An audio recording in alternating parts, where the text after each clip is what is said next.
안녕하십니까. EY한영세무부문 김갑순 파트너입니다. 2025년 세제 개편은 단순한 세율 조정을 넘어서 우리 경제의 역동성 회복과 구조적 전환을 지원하는 데 방점이 찍혀 있습니다. 특히 조세특례 제한법은 기업의 투자와 고용, 자본시장 전략에 직접적인 영향을 미치는 만큼 여러분이 가장 주의 깊게 보셔야 할 부분입니다. 핵심적인 개정 내용은 크게 4가지로 정리할 수 있습니다. 바로 미래전략산업 지원 강화, 통합고용세액공제 전면 개편, 기업 구조조정 및 사업 재편 지원, 그리고 자본시장 활성화입니다. 이제부터 하나씩 살펴보도록 하겠습니다. 첫 번째 파트는 미래전략산업 지원 강화입니다. 이번 개정의 하이라이트 중 하나는 인공지능이 국가전략기술로 정식 편입되었다는 점입니다. 기존 반도체, 2차전지, 바이오의약품 등 7개 분야에 이어 인공지능이 8번째 분야로 신설되었습니다. 국가전략기술에 대한 R&D 세액 공제는 일반 R&D 세액 공제보다 훨씬 높은 공제율을 적용합니다. 기존 7개 분야, 71개 기술에서 8개 분야, 78개 기술로 확대되었고, 현재 발표된 시행령 개정안에는 81개 기술로 추가 확대될 예정입니다. 인공지능 분야에 신설된 5개의 기술은 전 세계적으로 AI 경쟁이 치열한 상황에서 우리 기업들이 생성형 AI부터 AI 반도체까지 전방위적으로 연구 개발할 수 있도록 세제로 뒷받침하는 것입니다. 또한 미래형 운송, 이동수단 분야에서도 선박의 자율항해 기술과 차량 내 탑승자 인식 기술이 신설되고 2개의 기술의 범위가 확대되어 더 많은 기업들이 혜택을 받을 수 있게 되었습니다. R&D 세액 공제와 함께 국가전략기술 사업화 시설에 대한 통합투자세액 공제도 확대되었습니다.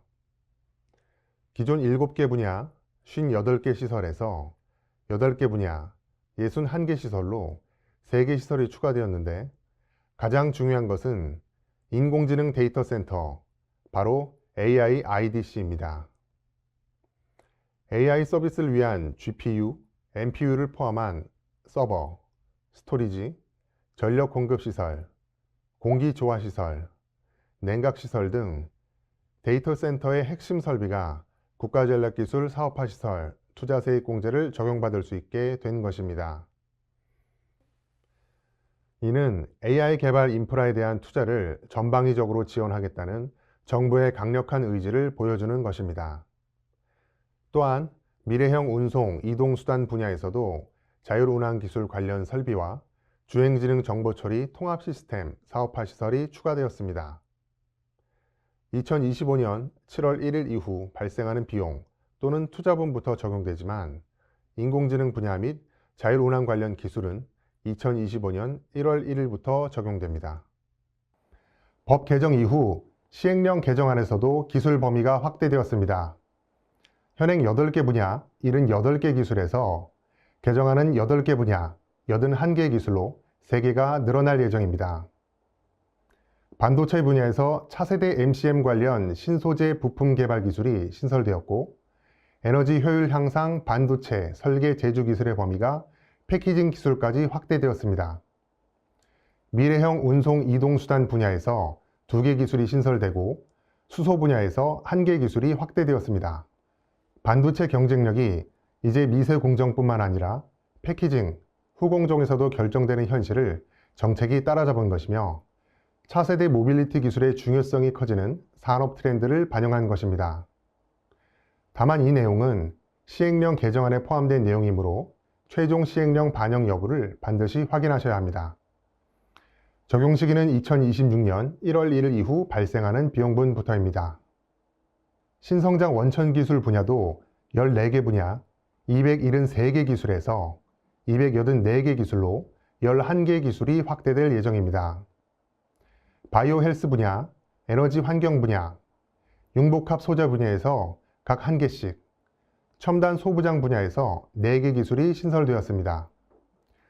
탄소 중립 분야에서는 4개 기술이 신설되었고 2개 기술이 확대되었습니다.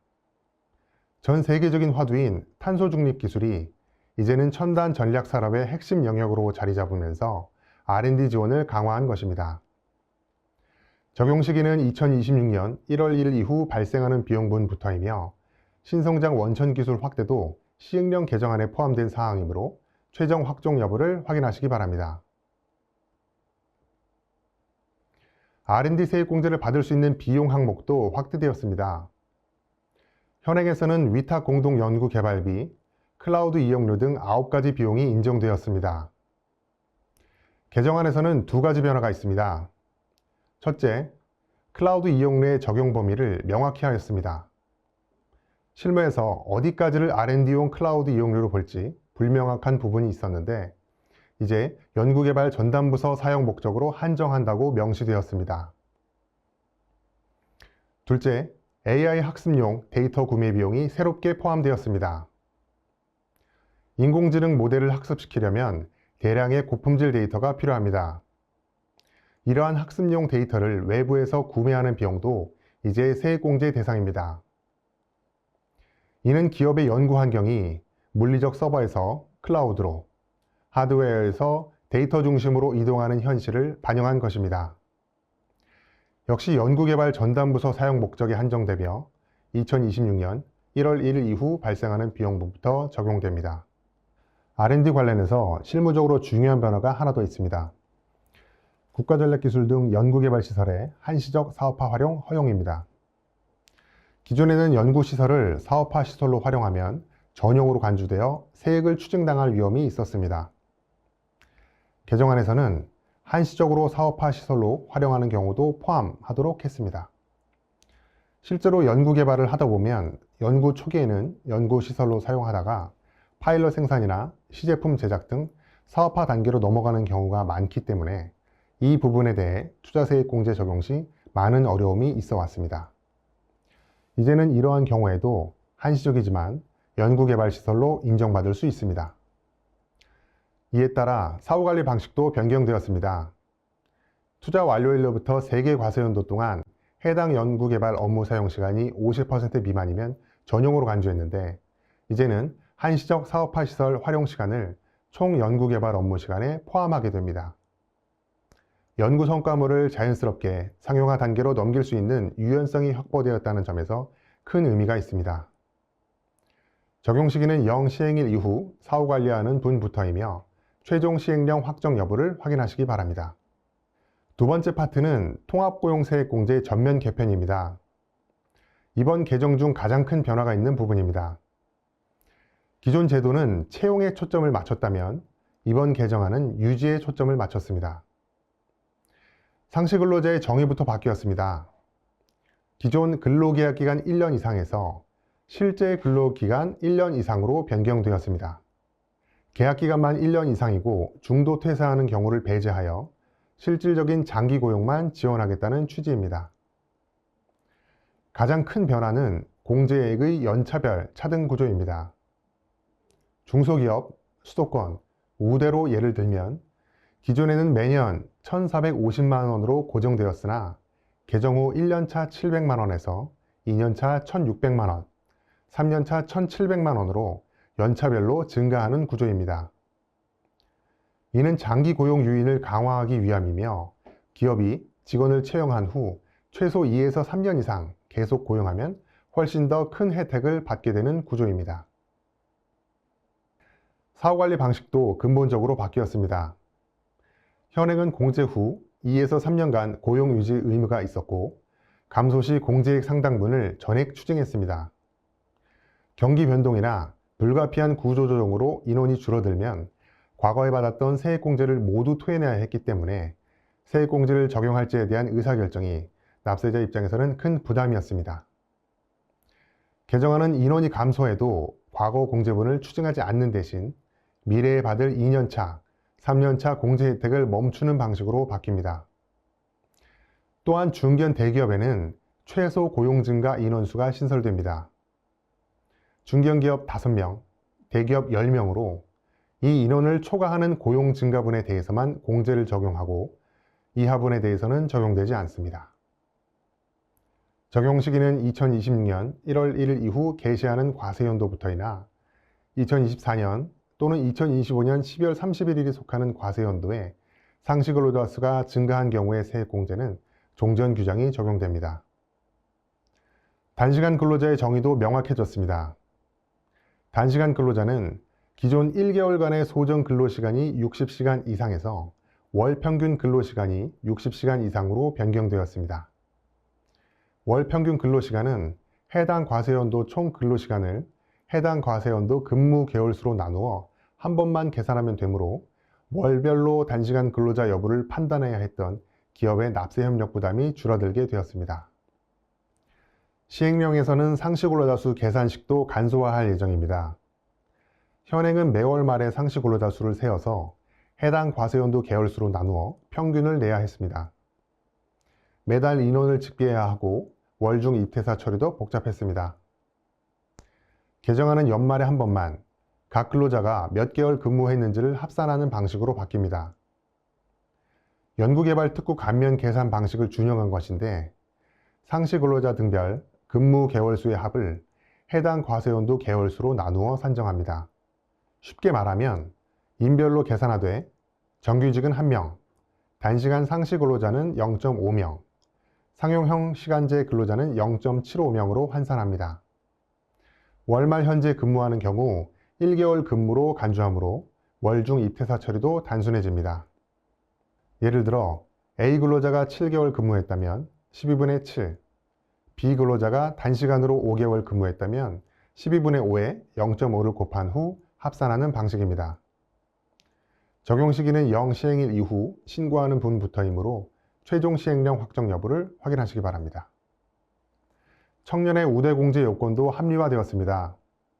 현행은 해당 과세연도에 15에서 34세였습니다. 문제는 34세의 청년으로 채용했는데 다음 해에 35세가 되면 바로 청년에서 제외되는 아쉬움이 있었습니다. 개정안은 근로계약 체결 당시 15에서 34세로 변경하고 단서를 신설했습니다. 즉 해당 과세연도에 34세를 초과하더라도 근로계약 체결 당시 15에서 34세인 사람은 근로계약 체결일로부터 4년간, 대기업은 3년간 청년으로 간주합니다. 34세의 청년을 채용하면 38세까지, 대기업은 37세까지 청년 우대를 받을 수 있습니다. 적용 시기는 0 시행일 이후 신고하는 분부터이므로 역시 시행령 확정 여부를 확인하시기 바랍니다. 세 번째 파트는 기업 구조조정 및 사업 재편 지원입니다. 해외의 여러 자회사를 운영하는 국내 기업이 효율적인 관리를 위해 조직 재편이 필요한 경우가 있습니다. 예를 들어 한국 본사 아래 미국, 유럽, 동남아 등의 자회사들을 싱가포르의 중간 지주회사 아래로 통합하는 경우가 있습니다. 한국 본사가 보유한 해외 자회사 주식을 싱가포르 회사에 현물 출자하게 되는데 이때 양도 차익에 대한 법인세를 부담하게 됩니다. 개정안에서는 이러한 해외 사업 구조조정을 지원하기 위해 과거 2018년 도입되어 2021년 일몰되었던 제도를 재도입하여 과세 이연을 허용합니다. 적용 요건을 살펴보면 출자법인은 5년 이상 계속 사업을 한 내국법인이어야 합니다. 출자자산은 출자법인이 20% 이상 지분을 보유하고 있는 외국 자회사의 주식 또는 출자 지분입니다. 피출자 외국법인은 출자법인이 80% 이상 지분을 보유해야 합니다. 또한 피출자 외국법인은 외국 자회사가 영위하던 사업을 해당 사업연도 말까지 계속해야 합니다. 이 요건을 충족하면 4년 거치 3년 분할하여 입금 산입하는 과세 이연이 적용됩니다. 즉 양도 차익이 발생해도 4년간은 과세하지 않고 5에서 7년 차에 3분의 1씩 나누어 과세합니다. 사후관리도 중요합니다. 출자법인이 합병 등을 제외하고 현물 출자로 취득한 주식 등을 처분하거나 피출자 외국법인이 현물 출자받은 주식 등을 처분하는 경우 사업을 폐업하거나 해산하는 사유가 발생하면 과세 이연된 양도 차익은 그 사유가 발생한 사업연도에 입금 산입됩니다. 적용기한은 2028년 12월 31일까지이며 2026년 1월 1일 이후 현물 출자분부터 적용됩니다. 시행령 개정안에서는 현물출자로 취득한 주식을 처분하는 경우 처분 비율에 비례해서 입금 산입하도록 구체화했습니다. 특히 피출자 법인이 현물출자로 취득한 외국 자회사 주식을 50% 이상 처분하거나 출자 법인의 피출자 법인에 대한 주식 보유 비중이 50% 미만이 되면 구조조정의 취지에 맞지 않는다고 보아 과세이연이 종료되고 전액 즉시 입금 산입됩니다. 부동산 개발 사업 선진화를 지원하기 위한 과세 특례도 신설되었습니다. 프로젝트 리츠는 특정 부동산 개발 프로젝트를 위해 설립되는 부동산 투자회사입니다. 개정안에서는 프로젝트 리츠의 토지 건물을 현물 출자하는 내국인, 내국 법인에 대해 현물 출자로 취득한 주식 처분 시까지 양도세 납부이연 또는 법인세 과세이연을 허용합니다. 현물 출자 기한은 리츠 설립 신고 수리일로부터 5년 이내로 2028년 12월 31일까지 적용됩니다.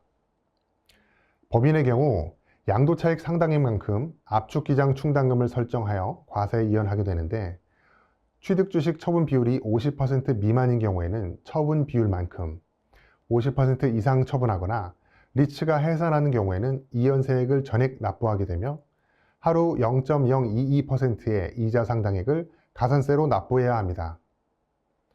적용기한은 2026년 1월 1일 이후 현물 출자하는 분부터 2028년 12월 31일까지입니다. 네 번째 파트는 자본시장 활성화입니다. 배당소득 분리과세는 이른바 코리아 디스카운트 해소를 위한 밸류업 프로그램의 핵심입니다. 현행 세법에서는 이자 배당의 금융소득이 연 2천만 원을 초과하면 종합과세됩니다. 금융소득 종합과세 시 지방소득세를 포함 최고 49.5%의 세율이 적용될 수 있는데 이는 고액자산가들이 배당을 기피하게 만드는 요인이었고 결과적으로 기업들의 배당 여력을 제한했습니다. 개정안에서는 고배당 기업의 배당소득에 대해서는 금융소득 종합과세 대상에서 제외하여 분리과세합니다. 대상은 고배당 상장법인의 주주이며 이미 다른 세제 혜택을 받고 있는 공모 사모펀드, 리츠, 투자목적 회사 등은 제외됩니다. 고배당 기업의 정의를 보시겠습니다. 기준 연도인 2024년 사업연도 대비 현금 배당이 감소하지 않은 기업 중 배당 성향이 40% 이상 또는 배당 성향 25% 이상이면서 전년 대비 10% 이상 배당 증가한 법인입니다. 세율은 당초 개정안과 달리 배당 규모에 따라 14%에서 최고 30%의 4단계 누진세율이 적용됩니다. 적용 시점은 2026년 1월 1일 이후 지급되는 배당부터입니다. 시행령 개정안에서는 세부 사항을 구체화했습니다. 배당소득은 현금 배당만 해당되며 주식 배당 등은 제외되나 담보, ETF 설정, RP 거래 등에 활용되는 대차 거래에 따른 배당액은 포함됩니다. 배당 성향은 원칙적으로 연결재무제표 기준으로 산정하되 연결재무제표 미작성 시 별도 재무제표 기준으로 산정합니다. 당기순이익이 0 이하인 적자 배당의 경우 배당 성향을 25%로 간주하므로 전년 대비 10% 이상 배당 증가 요건을 충족하면 고배당 기업에 해당하게 됩니다. 또한 부채 비율이 200%를 초과하면 배당 성향을 0%로 간주합니다. 2024년 1월 1일 이후 사업을 개시한 법인은 최초 사업연도보다 배당이 감소하지 않으면 됩니다. 적용 시기는 2026년 1월 1일 이후 배당 받는 분부터이며 최종 시행령 확정을 확인하시기 바랍니다. 마지막으로 통칭 미환류 세제라고 불리는 투자상생협력 촉진세제가 개편되었습니다. 현행 제도는 기업이 벌어들인 소득을 투자, 임금 증가, 상생협력에 사용하지 않고 사내에 유고하면 미환류 소득의 20%를 추가 과세하는 구조입니다. 개정안의 핵심 변화는 두 가지입니다. 첫째, 기업이 환류해야 하는 소득의 비율이 크게 상승하였습니다. 투자 포함형은 70%에서 80%로, 투자 제외형은 15%에서 30%로 올라갑니다. 이제 더 많은 소득을 투자나 임금, 상생협력 등으로 환류시켜야 합니다. 둘째, 환류 대상에 2014년 기업소득 환류세제 도입 당시 포함되었다가 2017년 투자상생협력 촉진세제로 전환되면서 제외되었던 배당이 다시 추가되었습니다. 이때 배당은 해당 사업연도 중 지급한 금전 배당입니다. 이는 앞서 설명한 고배당 분리과세와 맞물려 기업 입장에서는 배당을 많이 하면 환류세제에서 법인세 추가 과세를 피할 수 있고, 주주 입장에서는 분리과세를 적용받아 낮은 세율로 배당을 받을 수 있는 배당 촉진 인센티브가 완성된 것입니다. 적용기한은 2025년 12월 31일에서 2028년 12월 31일로 3년 연장되었으며 2026년 1월 1일 이후 개시하는 사업연도부터 적용됩니다. 지금까지 2025년 세제 개편에 따른 조세특례제한법의 주요 개정 내용을 살펴보았습니다. 이번 조세특례제한법 개편안은 대한민국이 AI 반도체 등 첨단 산업에서 글로벌 리더로 도약하고 기업들이 장기 고용을 늘리며 투자와 배당으로 선순환을 만들고 해외 진출 기업들이 효율적으로 구조조정할 수 있도록 하는 경제 패러다임 전환의 세제적 뒷받침입니다. 다만 오늘 말씀드린 내용은 지난 1월 16일 재정경제부에서 발표한 2025년 세제 개편 후속 시행령 개편안을 포함하고 있으므로 2월 중에 공포되어 시행될 예정인 조세특례제한법 시행령을 반드시 확인하시기 바랍니다. 이와의 한영은 앞으로 여러분과 함께 최신 세법 변화를 면밀히 분석하고 고객의 성공적인 세무 전략을 지원하겠습니다. 긴 시간 집중해 주셔서 감사합니다.